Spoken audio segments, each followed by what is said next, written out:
You know those guys who say nothing? The ones in the background of meetings, sipping coffee, nodding occasionally, updating the network permissions in the middle of the night?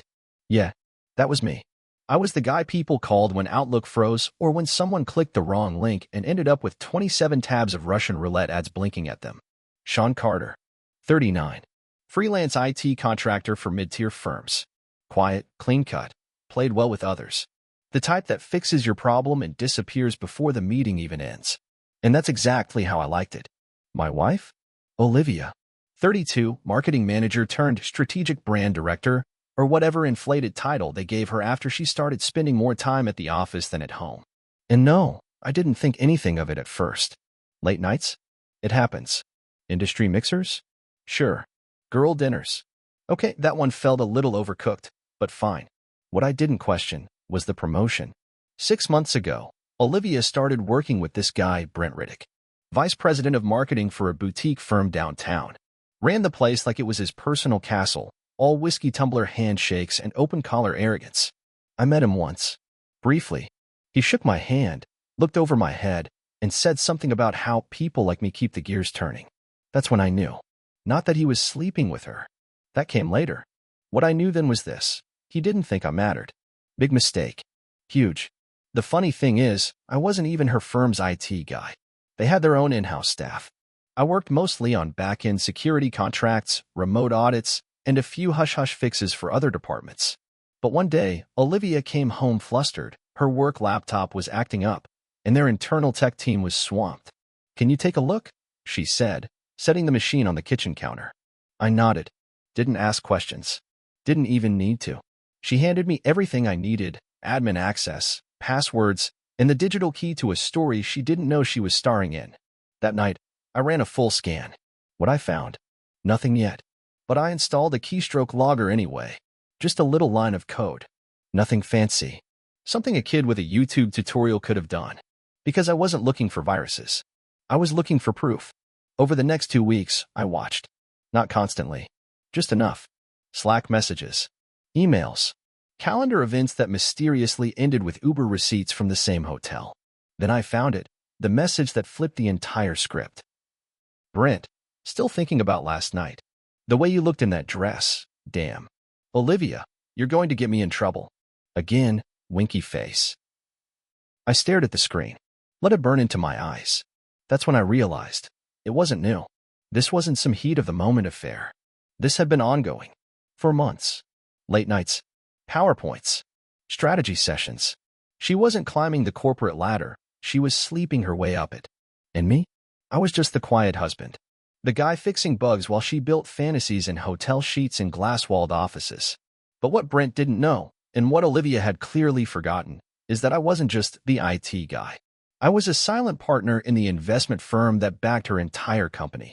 That's right. The same marketing agency where Brent felt like a king?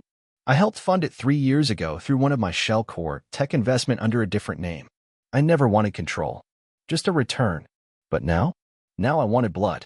And I was going to collect. Revenge, if it's going to be done right, isn't about heat. It's about precision. Calculated patience. A low simmer that smells like nothing, until the lid comes off and the whole room chokes on the steam. Brent and Olivia had no idea the burner was even on. They thought they were subtle. Or maybe they just thought I was stupid. Probably the latter. Olivia always assumed I was the quiet type who didn't understand ambition, as if ambition meant screwing your way into a corner office and thinking no one would notice the stains on your integrity. And Brent? He never even learned my last name. Just smiled that corporate predator smile, clapped me on the shoulder once, and called me tech guy. That was the last time he touched me.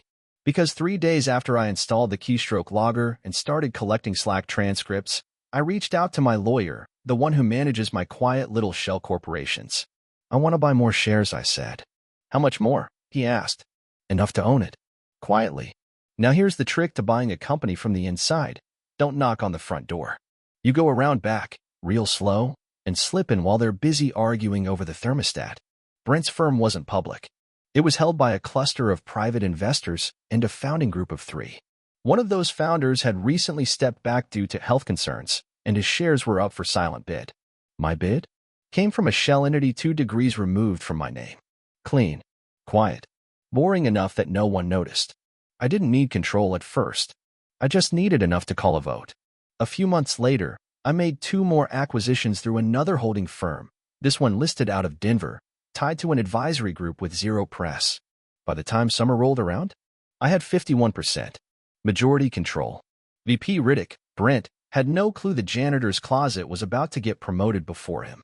I waited another month, watched as Olivia and Brent kept sneaking around like teenagers in a low-rent spy movie. Hotel calendars, off-site brainstorming, Slack messages that got bolder, dirtier, careless. Brent, I booked that suite you like. Same playlist ready. Olivia, better not be that awful jazz crap again. Winky face. Brent, come on. It's our song. Olivia, gross. LMAO, love you. That one? That one hit. Love you. Not want you. Not need you. Love.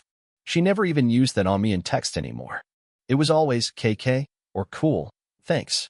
But Brent got love you in the middle of a 2 p.m. Slack thread about campaign conversions. Classy. So I sent out the email. Subject line, mandatory off-site company retreat, executive team required. 2 nights at a private estate just outside the city. Team building. Strategy. Culture alignment. Brent RSVP'd within 7 minutes. Olivia, 11 minutes after that.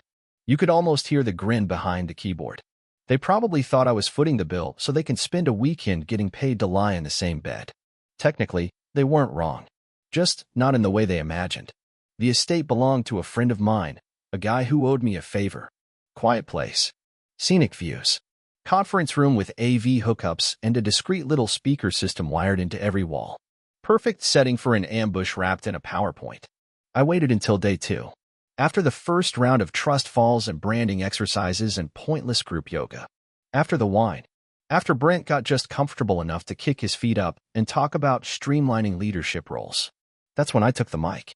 Before we close out, I said, smiling like a funeral director, I've got one last presentation. The lights dimmed. The screen came up. Slide 1. A Slack window. Timestamped. Explicit. Everyone froze. Brent blinked, confused. Olivia shifted in her seat, hands clutching her knees like they might keep her from sliding off the earth. Slide 2. Hotel check-in logs. Slide 3. Screenshots of private messages between them, complete with emojis and one very unfortunate selfie Brent sent that looked like it belonged in an HR complaint folder. Murmurs spread across the room. The finance guy actually dropped his pen. I clicked to the last slide. Emotion. Effective immediately, VP of Marketing Brent Riddick and Strategic Director Olivia Carter are terminated for gross misconduct and violation of company ethics policies. Silence. Then I stepped forward. My name, I said, turning to the crowd, is Sean Carter. I own 51% of this company. As of this moment, I'm your managing partner. I turned to Brent. You're dismissed. He didn't move. So I added, there's security at the door. You won't need to pack. We've already cleared your things. Brent stood slowly, face red, jaw tight. He opened his mouth, maybe to protest, maybe to beg, but no words came out. Just air. Then Olivia. Sean, she started. No. One word. That was all. Because I wasn't there to argue. I was there to end it. She stood. Her chair didn't even squeak. Everyone watched them leave like they were actors at the end of a failed pilot season. And me? I just clicked in presentation. No applause. No confetti. Just the cold satisfaction of a man who'd taken back control without ever raising his voice. You ever watch someone's life end in slow motion? Not literal death. I'm not that dark. But the unraveling. The moment the ego gets peeled back layer by layer, and all that's left is the raw, shaking thing beneath it. That was Brent. The company retreat ended with him in a silent, stiff march across the parking lot. Olivia followed 5 steps behind. Her shoulders hunched like gravity had suddenly remembered she existed. They didn't say a word. Didn't yell. Didn't cry. Didn't even try that this is a mistake, routine. They just walked straight into the jaws of reality. I stood there a little longer, shaking hands, answering confused staffers with polite nods and the occasional, yes, we'll be reorganizing leadership this quarter. It was professional. It was clean. But inside, I was on fire. Not rage. Not bitterness. Closure. Because I didn't just get revenge. I rewrote the ending. Back home, Olivia didn't return that night. Or the next. Which was convenient. I'd already boxed up her things and had them delivered to her sister's place. No note.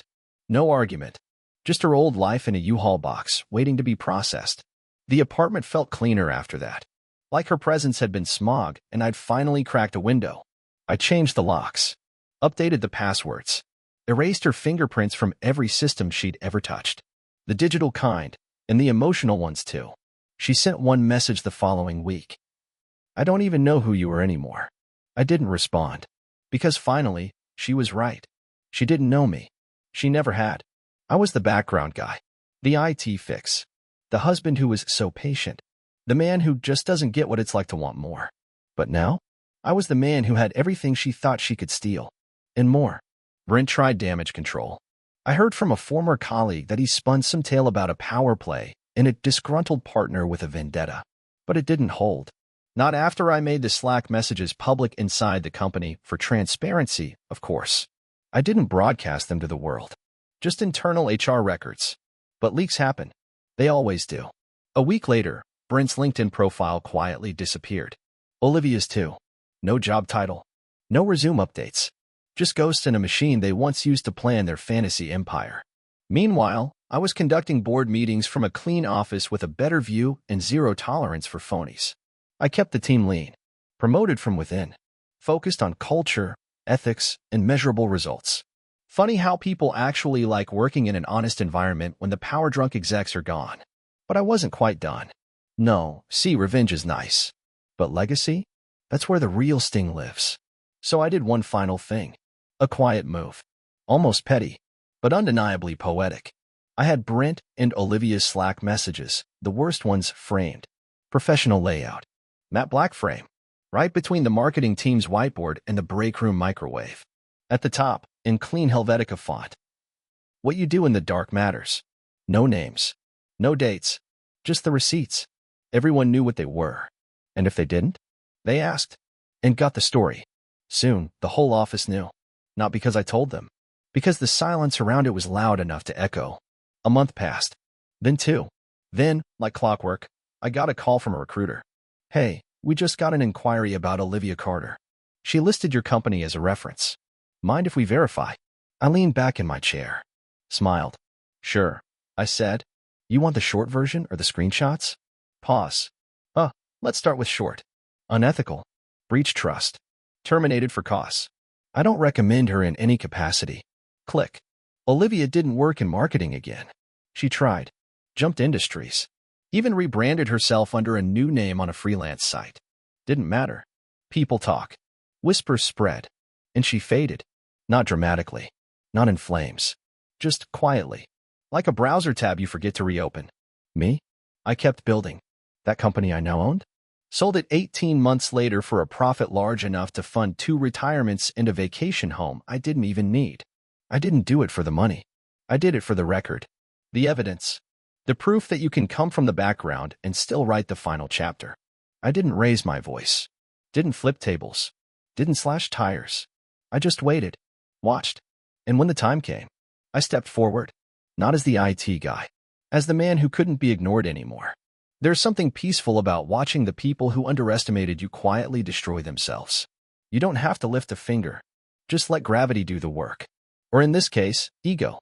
Olivia and Brent didn't disappear overnight. That would have been too merciful. No, they flailed. Desperately. Like 2 drowning narcissists in a pool they filled themselves. First came the denials. Then the rebrands. Then the resumes that read like badly written fiction. I wasn't watching closely anymore. But people talked. Industry people. The kind who remember everything, especially when it's ugly and someone else's fault. Brent tried to pitch himself as a fractional CMO. A consultant. He got a single contract with a startup that didn't know any better until they Googled him and saw a Reddit thread breaking down his entire little hotel suite love story. He was dropped in under a week.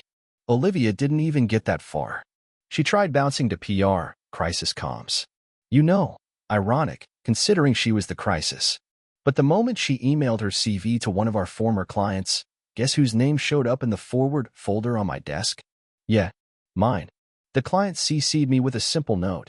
Is this that Olivia? All I sent back was a PDF. Framed Slack messages. Timestamped. Signed off by legal. Her application disappeared faster than Brent's apology texts. And I wasn't done. Because there's a certain poetry in giving someone what they want, just not the way they wanted it. Olivia always wanted to be seen, wanted to matter, wanted to be the main character in every room. So I let her have that. One of the last things I did before selling the firm was request an internal culture audit, basically, an anonymous report from every employee about what they thought the company stood for. It was standard HR nonsense, sure, but I added one little section at the end. List one moment that best defines this company's values. 57 people filled it out.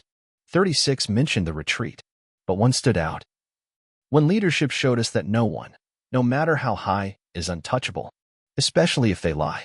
I had it printed, framed, hung it right where Olivia used to lead Monday meetings. The empty wall behind her old chair. The one she liked to decorate with quotes from women in business books she never actually read. I didn't need her name on it. Everyone knew. I sold the company 3 months later.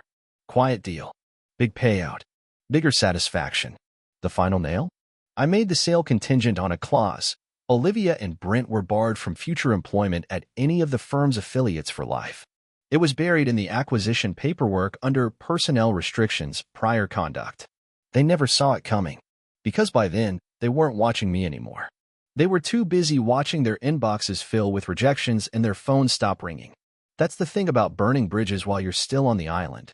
Eventually, you realize no one's sending a boat. And me? I bought one. Not a literal boat. I'm not that guy. But I bought freedom, time, silence. Real estate in a coastal town where no one asks what you used to do as long as you don't block their driveway. I moved. Not to run. To live.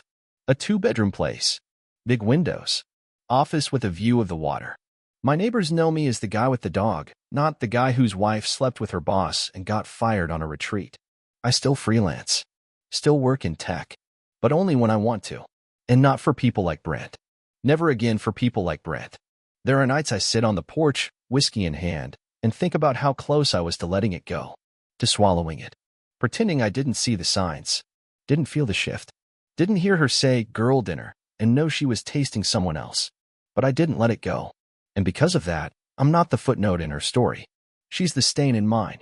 There's one more thing, though. And this one? This one's for me. The night I left the city for good, I mailed a package. No return address. Just a burner P.O. box I closed the next morning. Inside? A USB drive. No note. Just the raw Slack exports. The ones she thought I deleted. The same ones I'd shown at the retreat. Except now, they had audio. I'd used voice synthesis. Brent and Olivia's own texts, read back in their own voices. I synced them to a slideshow. Date stamped. Annotated. It was art. And I sent it not to her. Not to him. But to his wife. The real wife. The one in the suburbs. The one with 2 kids and a shared mortgage and a Facebook full of family first posts. She deserved to know. I didn't hear back. Didn't expect to. But a week later, Brent's Instagram vanished. 2 weeks after that, Olivia moved out of her sister's and into a shared Craigslist apartment with 3 roommates and a window view of an alley. I know, because I checked once. Just once. Then I blocked it. Not out of pettiness. Out of finality. Because once a system's clean, you don't let the virus back in. You firewall. You walk away. You update everything. Even your life. It's funny how small the world gets when your name starts disappearing from inboxes. Brent and Olivia were learning that the hard way. The more they tried to reinvent themselves, the more the industry whispered. It wasn't loud. It wasn't cruel. It was quiet, clinical, surgical, the same way you'd whisper to your coworker, "Don't eat the salmon," at a company dinner. People remembered. And people talked. Not because I told them to, but because they wanted to. Scandal in the C-suite is corporate catnip, especially when the fallout is juicy enough to feel safe talking about. The affair, the firing, the drone retreat meltdown, it practically wrote itself. Meanwhile, I was 300 miles away, watching the tide roll in from a house with 0 history and a Wi-Fi password no one else knew. My name hadn't been in an office directory for over 6 months. But my fingerprints? Still everywhere. And that was exactly the way I wanted it. One afternoon, I got a call from a number I didn't recognize. Normally, I'd let it go to voicemail, but something made me answer. Maybe instinct. Maybe boredom. Maybe a little curiosity left in the tank. Is this Sean Carter? I recognized the voice immediately. Her voice. Brent's wife. Emma. I didn't say yes. Didn't say anything. She continued anyway. You don't know me, but I got something in the mail a few months ago. No return address. Just a drive. Still, I didn't speak. She sighed. I didn't want to believe it. I made excuses. Said it had to be fake. But it wasn't. Silence. Then, thank you. I closed my eyes. Not out of emotion. Out of release. Like some final switch had finally flipped off. She didn't ask for details. She didn't accuse me of sabotage. She didn't cry. Just those two words, clean, sharp, irreversible. Thank you. Then she hung up. That was it. The end of that story. The full arc. He lied. She found out. Not from him. Not from a lawyer. From me. The man her husband thought was invisible. I guess we're all visible eventually, once the lights come on. The next few months were quiet. Which, after the last year, felt like a revolution. I started hiking more. Picked up an old guitar I hadn't touched since college. Even learned to cook something that didn't come from a box. Roasted chicken thighs, rosemary potatoes, all that domesticity nonsense Olivia used to roll her eyes at. I liked it. Not the food. The control. Everything had a recipe. A process. No surprises. No secret ingredients. No hotel reservations hidden in calendar invites labeled Team Sync. Every now and then, I'd wonder where Olivia landed. Not because I missed her. Just because curiosity is a muscle that doesn't fully die even when the rest of the body knows better. One time, I searched her name. Just once. She tried rebranding. New last name.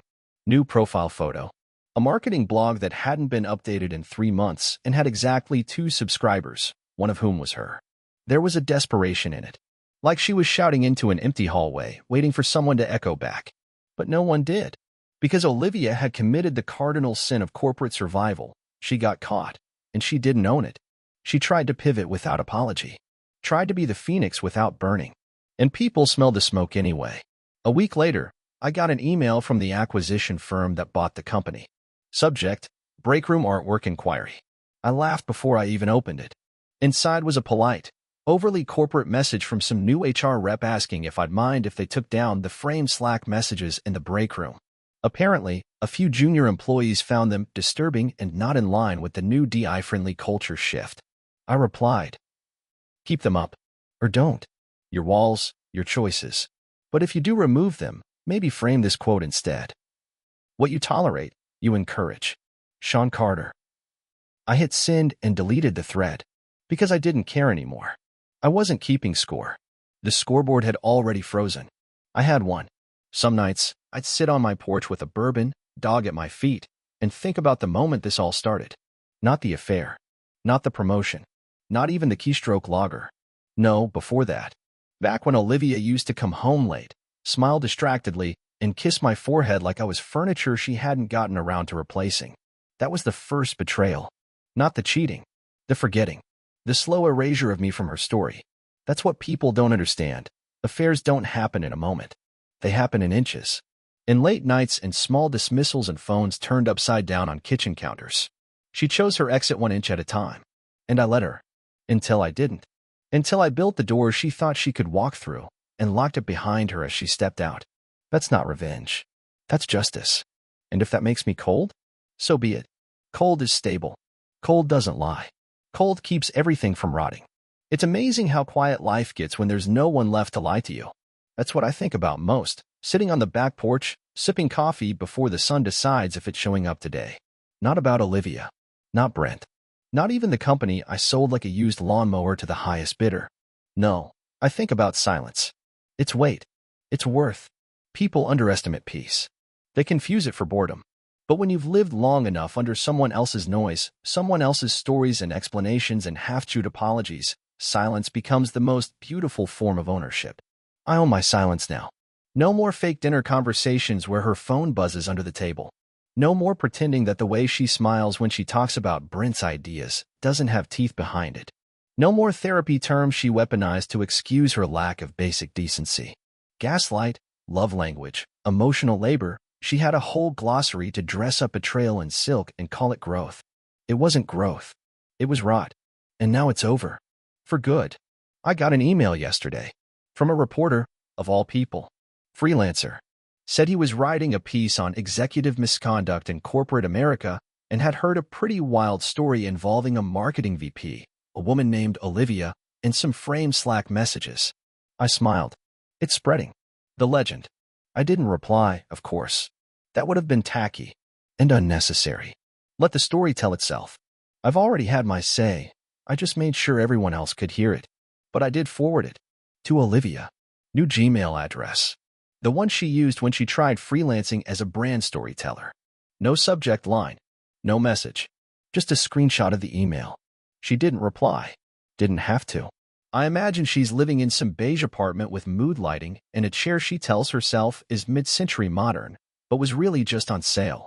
She probably still checks Glassdoor every few weeks. Still goes to brunch and lies to people she barely knows about needing a break from full-time work to focus on creative projects. She'll spin the story 100 ways. Say I overreacted. Say I was controlling. Say I blindsided her. What she won't say, that she buried her career next to Brent's, and I handed her the shovel. She won't say that I didn't scream, or cry, or beg. I just planned. And then I pulled the trigger without flinching. Because when someone steals your trust, your time, and your name, they don't deserve a dramatic ending. They deserve to be erased. Neatly. Efficiently. Like bad code. People ask me if I'm dating again. Sometimes. But that's not the point. I'm not looking for redemption. Or a second act. I'm not hoping to find the one in a farmer's market or bump carts in a Trader Joe's and make eye contact like some rom-com idiot. I'm just living. Fully. Quietly. On my terms. I don't stalk her socials. I don't wonder what she's doing now. I don't wake up in the middle of the night with phantom memories of our wedding or our vacations or the time she cried watching a Netflix documentary about orcas. Because I know something she doesn't. There's no going back. Not for her. Not for me. The night I handed her that gift box at the retreat, the one with the transcripts and the divorce papers and Brent's entire HR file tucked under ribbon, that wasn't revenge. That was release. A ceremonial severing of the last tie she thought she could tug on. And the fact that I did it in front of her peers? Her boss's boss? Her own sister? That wasn't cruelty. That was clarity. She wanted power. She wanted drama. She wanted to be the main character. So I gave her all of it. And then I walked away while the credits rolled. Sometimes I get emails from old coworkers. The good ones. The ones who stayed quiet when the storm hit and clapped under the table when it was over. They send me updates. The framed Slack messages? Still in storage, apparently. HR couldn't throw them away. Legally, they count as documentation now. There's even a rumor the new interns get told the whole saga on day one. Like some ancient company myth. I hope they do. I hope they tell it right. The guy she left behind? Became the guy she never saw coming. No revenge porn. No drama. No shouting match in the driveway.